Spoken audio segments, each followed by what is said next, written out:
ওই যে চলেন, ওখানে আলু তুলতেছে কিছু কৃষক, চাচা চাচিরা মিলে আলু তুলতেছে। ছোট ভাইও আছে দেখতেছি, বয়সে ছোট হবে। তো ওরা আলু তুলতেছে, চলেন তাদের সাথে কিছুক্ষণ কথা বলি, তাদের একটু সুখ দুঃখ জানি, শুনি। আসসালামু আলাইকুম। কি লাগাইতেছেন এগুলা? ভুট্টা।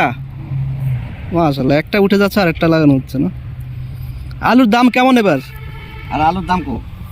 দাম নাই? পুরা মাই মায়ের এবার? পুরা মাই তো। শুনতেছি এবার আলুর দাম নাকি অনেক কম। কত করে কেজি পড়তেছে এবার?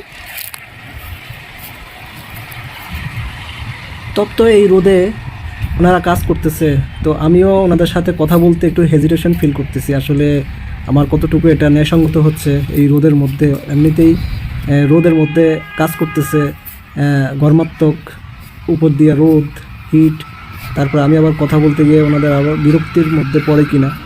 তারপরও একটু ওনাদের সাথে কথা বলা দরকার।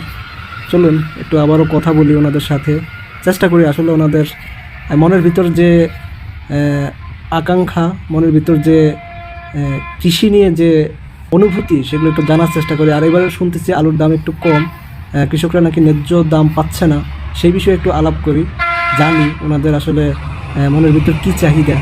আসলে ওনাদের সাথে কথা বলতে ভালো লাগে, এই জন্য আসছি একটু কথা বলার জন্য।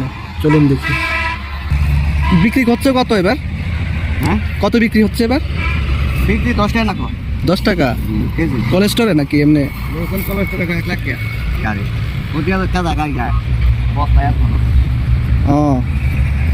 আপনার খরচ পড়ছে কত? হ্যাঁ, প্রতি কেজিতে কত? 50 শতকে 80,000 বলতে।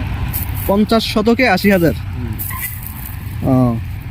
এখন এটা নিয়ে আপনারা সরকারে কিছু বলে দেন।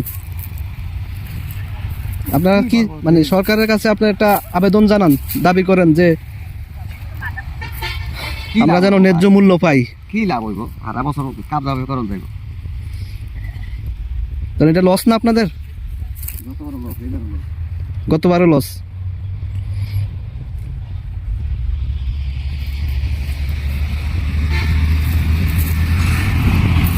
প্রিয় দর্শক, দেখতে পাচ্ছেন গতবার আলু চাষিরা লসের মুখে পড়ছে, এবারও সেম একই অবস্থা।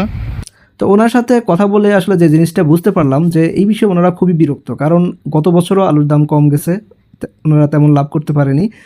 এই বছরও সেম একই অবস্থা। তো আমি বললাম যে সরকারের কাছে আপনারা একটা আবেদন করেন, দেখেন না সরকারের কোনো এই বিষয়ে কোনো সমাধান করে কিনা। বললো যে কোনো লাভ নেই, কী লাভ হবে, কি কোনো লাভ নেই, কারণ কৃষকরা আসলে জানে যে কোনো সরকারে তাদের সঠিক কোনো সমাধান দিতে পারবে না, পারেনি অতীতেও, তাই সরকারের প্রতি তাদের কোনো আস্থা নেই। তো আমি আসলে মাননীয় সরকারকে বলবো যে আপনারা একটু কৃষকের প্রতি, কৃষির প্রতি একটু গভীর মনোযোগ দিন, না হলে এই দেশ আসলে অনেকটা অর্থনৈতিকভাবে ক্ষতিগ্রস্ত হবে।